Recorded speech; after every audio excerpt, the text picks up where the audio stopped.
Format and design ஒரு century old design, அதில் தப்பு நடக்க வாய்ப்பே கிடையாது. அந்த 650cc இன்ஜின் இதுக்கு முன்னாடி இன்டர்செப்டர், ஜிடி, ஷார்ட் கன், பேர், சூப்பர் மீட்டியார்னு ஏற்கனவே 5 வண்டிகளில் பார்த்து பழக்கப்பட்ட இன்ஜின், அதுலேயும் தப்பு நடக்க வாய்ப்பே கிடையாது. அப்படி இருக்கும்போது தப்பு எங்கே நடந்தது, எப்படி இதாச்சு, யார் இதுக்கு காரணம்?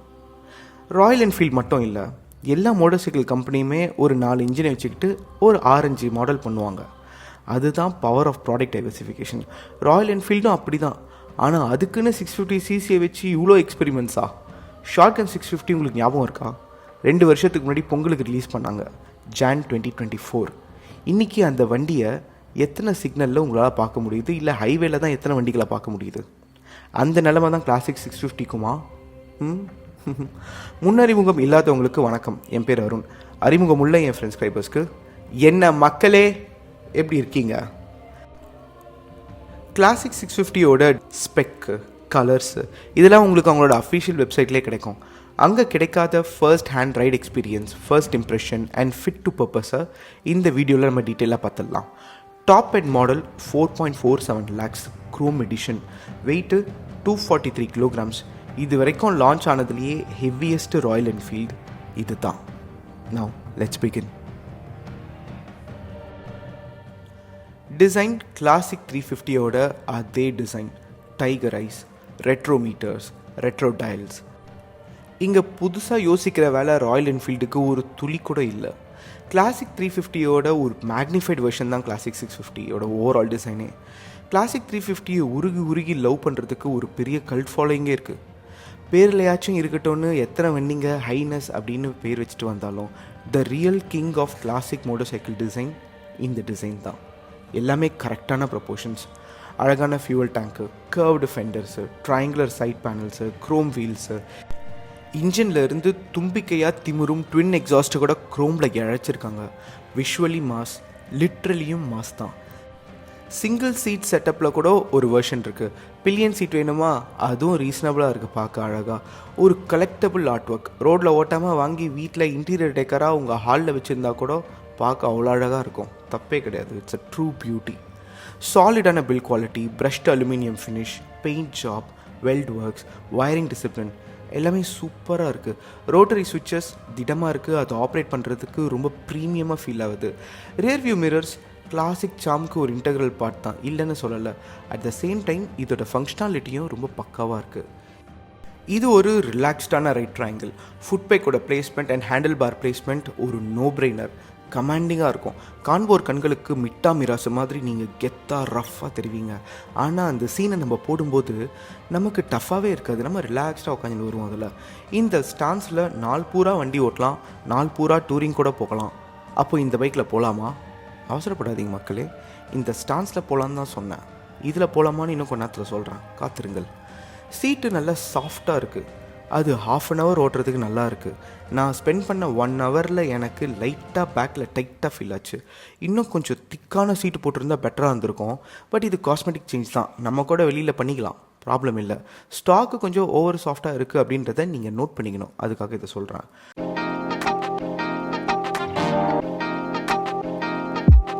ரைட் குவாலிட்டி தான் ரொம்ப கிரிட்டிக்கலாக இருக்குது. அது பேடாக இல்லை, ஆனால் வெயிட் மேனேஜ்மெண்ட் உங்கள் அஜிலிட்டியை லிமிட் பண்ணிடும். 243 கிலோக்கு அஜிலிட்டிக்கு எங்கப்பா இடம் இருக்குதுன்னு நீங்கள் கேட்குறது என் காதில் விழுது. பட் சூப்பர் மீட்டியாரும் ஈக்குவலி ஹெவி தான். ஆனால் டெக்னிக்கலி சவுண்டாக இருக்கிற ரைடர்ஸால் அதை பம்பர மாதிரி ஓட்ட முடியும் அஜைலாக. 650cc ஃபஸ்ட்டு பைக்காக வாங்குறது அட்வைசபிள் இல்லை தான், யாரும் அதை பண்ண மாட்டாங்க நிறைய பேர். ஸோ எஃபெக்டிவ்லி எக்ஸ்பீரியன்ஸ்டான ஆளுங்க அப்கிரேட் ஆகிற மோட்டார் சைக்கிள்ஸ் தான் இது எல்லாமே. அவங்களுக்கு கூட அஜிலிட்டிக்கு ஒரு பெரிய லிமிட்டேஷனாக இருக்கும் இந்த பைக்கில். தோசைக்கல்லில் ஆம்லெட்டை பறக்க போட்டு திருப்புற மாதிரி ரியரில் இருக்கிற சஸ்பென்ஷன் தூக்கி போட்டுச்சு. பின்னாடி இருக்கிற அந்த ட்வின் ஷாக் சஸ்பென்ஷன் ரியரில் ஸ்டிஃபாக இருக்குது. ஃப்ரண்ட்டில் 43mm டெலஸ்கோபிக் ஃபோர்க்கில் பெருசாக எந்த பிரச்சனையும் இல்லை, அது ஒரு அளவுக்கு மேனேஜபிளாக இருக்குது. அது கூட ஸ்லோ ஸ்பீடில் ஏதாவது ஒரு பெரிய பாறையோ பள்ளமோ வந்ததுன்னா லைட்டாக காண்டி தீர்த்து.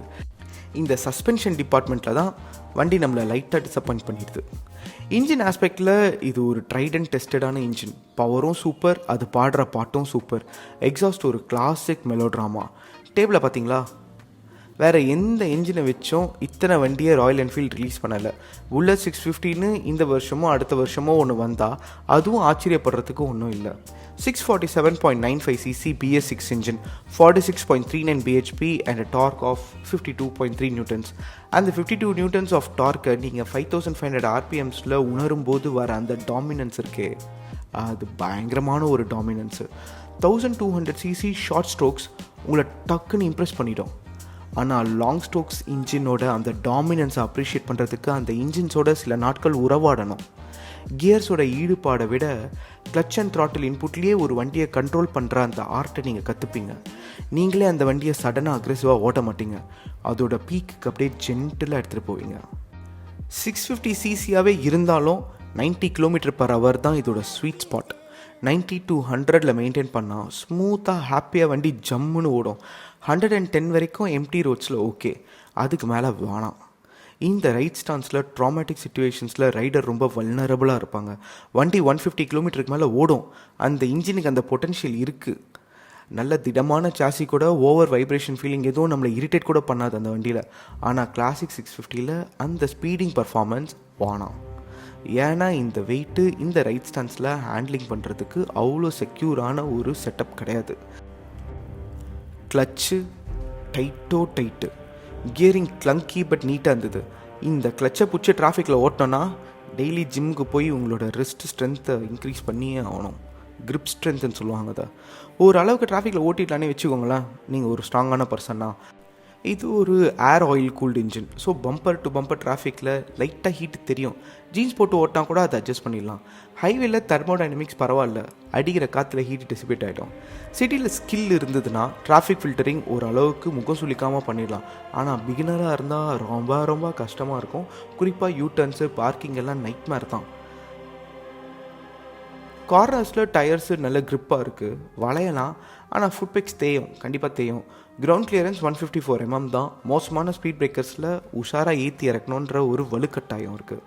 320 mm front disc, 300 mm rear disc, dual channel ஏபிஎஸோட பிரேக்கிங்கில் எந்த குறையும் இல்லை. இந்த பவர் அவுட்புட்டுக்கு ஒரு தரமான ஸ்டாப்பிங் பவராக தான் நான் பார்க்குறேன். ஃப்ரண்ட்டில் டீசெண்டான போயிட்டு ரியரில் அதை காம்ப்ளிமெண்ட் பண்ணுற அளவுக்கு ஒரு ப்ரோக்ரெஷன், அது டிலேடாக இல்லாமல் சூப்பர் ப்ராம்ப்டாக இருந்தது.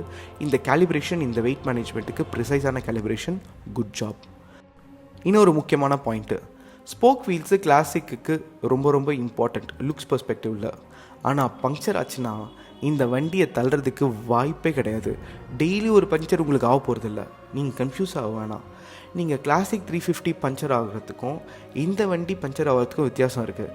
அந்த வண்டி பஞ்சர் ஆச்சுன்னா கொஞ்சம் தூரம் தள்ளலாம், இந்த வண்டி பஞ்சர் ஆச்சுன்னா கொஞ்சம் தூரம் கூட தள்ள முடியாது. அப்படின்றது ஒரு கம்பேரிட்டிவ் அனாலிசிஸ்ன்றதை நீங்கள் மைண்டில் வச்சுக்கோங்க. ராயல் என்ஃபீல்டும் இந்நேரம் டியூப்லெஸ் டயர்ஸ் ஆன் ஸ்போக் வீல்ஸை ஸ்டாண்டர்டாகவே அவங்க வண்டிங்க எல்லாத்துக்குமே கொண்டு வந்திருக்கணும். ஏன்னா மக்கள் நிறைய பேர் வண்டிங்களை வாங்குறாங்க ராயல் என்ஃபீல்டில் இருந்து. ஸோ வால்யூம் பிஸ்னஸில் ப்ரைஸ் கம்மியாகவே இதை பண்ணணும்னு நினச்சி அவங்களால பண்ணலாம். இந்த தாமதத்தை அவங்களோட லாயல் ஃபேன் பேஸ்க்காக வாட்சும் தவிர்க்கணும். சீக்கிரம் அதை கொண்டு வரணும் ஸ்டாண்டர்டாக. ஃபீச்சர்ஸ்னு பெருசாக எதுவும் இல்லை. Analog dials, LED lights, adjustable levers and ABS, all தான். டெக்னாலஜின்னு பார்த்தா அந்த ட்ரிப்பர் நேவிகேஷன் மட்டும்தான். ஆனால் மக்களே குடிஞ்சு அந்த கிளஸ்டரை பார்க்கும்போது அந்த புலித்தலையோட டாப் ஆங்கிள் மெர்சலாக இருந்தது. என் விலாகில் கூட அதை போட்டிருந்தேன். அது இதில் அவ்வளோ பெருசாக இருக்குது. ஆமாம், பார்த்தா உட்காந்தாலும் கெத்தாக தெரியுது. ஒரு பூத கண்ணாடியை போட்டு பெருசாக கண்ணாடி 80ஸில் வர எல்லாம் பயங்கரமாக இருக்குது. கம்பீரம். டேங்க் ஃபுல் பண்ணால் 300 km தான் range. 14.7 litre fuel tank capacity. ஒரு 22 km/லிட்டர் எதிர்பார்க்கலாம். அதிகபட்சம் அவங்கள தான் எதிர்பார்க்கலாம். 6 ஃபீட்டுக்கு ஓகே, சகா நல்லா இருக்குன்னு சொல்கிறாரு. பில்லியனுக்கு குறை எதுவும் வைக்கலை, அவன் சொன்னால் கரெக்டாக இருக்கும். ஏன்னா நிறைய ரைட்ஸில் அவன் பில்லியனாக உட்காந்துட்டு வருவான். ஃபேமிலி ஆஃப் 2க்கு ஓகே தான். ஆனால் ஏற்கனவே வண்டி வெயிட்டாக இருக்குது, பில்லியன் அவாய்ட் பண்ணுறது பெட்ரு. வேறு வழியே இல்லைன்னா ஏற்றின்னு போங்க, வேறு என்ன பண்ணுறது. சிட்டியில் ஸ்லோவாக ஓட்டுறதுக்கு ஓகே, ஆனால் பம்பர் டு பம்பர் டிராஃபிக்கை டெய்லி ஃபேஸ் பண்ணுற நண்பர்கள் இதை விட்டுருங்க. ஹைவேல 110 வண்டி ஓட்டுறதுக்கு ஓகே, ஆனால் லக்கேஜ் எடுத்துகிட்டு ஒரு வாரம் ஃபுல்லாக லாங் ட்ராவல் பண்ணுறதுக்கு வேணாம். அதுக்கு இன்னும் பெட்டரான கிளாசிக் மோட்டர் சைக்கிள்ஸ் ராயல் என்ஃபீல்ட்லேயே இருக்குது. காலேஜ் பசங்களுக்கு பேரண்ட்ஸ் வாங்கி கொடுக்காதீங்க. ஒய்ஃப்ஸ் ஹஸ்பண்டுக்கு பர்த்டே கிஃப்டாக வாங்கி தரணும்னு நீங்கள் ஆசைப்பட்டீங்க அப்படின்னா இந்த வண்டியை வாங்கி கொடுக்காதீங்க. அதுக்கு பதிலாக இன்டர்செப்டர், ஜிடி, பேர் இதெல்லாம் இருக்குது, அதை வாங்கி சர்ப்ரைஸ் பண்ணிவிடுங்க. நானும் தான் ஒருத்தியை சர்ப்ரைஸ் பண்ணுன்னு சொல்கிறேன். ஓப்பனாகவே கெட்டேன், ஒன்றையும் நடக்கலை. Coming back to the point, யாருக்கு ஆக்சுவலாக இது செட் ஆகும்? உங்களுக்கு கிளாசிக் 500 ஞாபகம் இருக்கா? அது ஒரு விண்டேஜ் கலெக்டபிள் மாதிரி ஆயிடுச்சு இப்போது. நீங்கள் காரு பைக்குன்னு ஏற்கனவே 2 வண்டி வச்சுருந்து கிளாசிக் 500 நீங்கள் லவ் பண்ணி அதை வாங்கணும்னு ஆசைப்பட்டு அந்த ஆசை நிறைவேறாமல் இருந்திருந்துன்னா இந்த வண்டியை வாங்கிக்கோங்க. உங்களுக்கு பக்காவாக இம்ப்ரூவ்டாக ஃபிட் ஆகும். இந்த ஆக்சிலரேஷன், அக்காஸ்டிக்ஸ் அண்ட் அக்ரேஷன் எல்லாமே உங்களுக்கு ரொம்ப ரொம்ப பிடிக்கும். To sum up, format and design ஒரு செஞ்சுரி ஓல்டு டிசைன், அதில் தப்பு எதுவும் நடக்கலை. இந்த 650cc இன்ஜின் இதுக்கு முன்னாடி ஏற்கனவே நிறைய பைக்ஸில் பார்த்துட்டோம். பழக்கப்பட்ட இன்ஜின், அதுலேயும் எந்த தப்பும் நடக்கலை. அப்படி இருக்கும்போது தப்பு எங்கே நடந்தது? தப்பு எங்கேயோ நடக்கலை. அது உங்கள் பர்ச்சேஸ் டெசிஷனில் நடந்துடாமல் நீங்கள் பார்த்துக்கணும். டு மீ, ஸ்லோவாக மட்டுமே ஓட்டி மகிழக்கூடிய ஒரு ஹை டார்க் கிளாசிக் க்ரூசர் தான் இந்த கிளாசிக் 650. தரு ஒன்றை வேரோடு பிடுங்கி ஓடும் களிறு, ஓடும் பாதையில் சிறு பாறை தடுக்கிட்டால் பிடுங்கிய மரமும் வீணே, யானையின் பலமும் வீணே. It's a beautiful bike, but for what? நீங்கள் சொல்லுங்கள், கிளாசிக் 650-ஐ நீங்கள் ஒரு ஆர்ட்டாக பார்க்குறீங்களா, இல்லை உங்கள் லைஃப்பில் ஒரு பார்ட்டாக பார்க்குறீங்களான்னு நான் கமெண்ட்ஸில் நீங்கள் என்ன எழுதுவீங்கன்றதை படிக்கிறதுக்கு வெயிட் பண்ணிகிட்ருப்பேன். மறக்காமல் போய் எழுதுங்க ஏதாவது. அண்ட் பிக் ஒன் 2026 வின்டர் ஸ்பீத்திக்கு நீங்கள் ரெஜிஸ்டர் பண்ணிட்டீங்களா? அதோட வீடியோவும் டிஸ்கிரிப்ஷனில் ஒரு லிங்காக இருக்குது. ஃப்ரீ டைமில் take a look at it. பிடிச்சிருந்தா டச்சில் இருக்க அந்த ரெட் பட்டனை டச் பண்ணுங்கள். நம்ம டச்சில் இருப்போம். எப்பவுமே ஹாப்பியாக, ஜாலியாக, ஃபன்னாக இருங்க மக்களே. அதுதான் ரொம்ப முக்கியம். இப்படிக்கு என்றும் அன்புடன் அருண் என்னும் நான். See you. Bye-bye.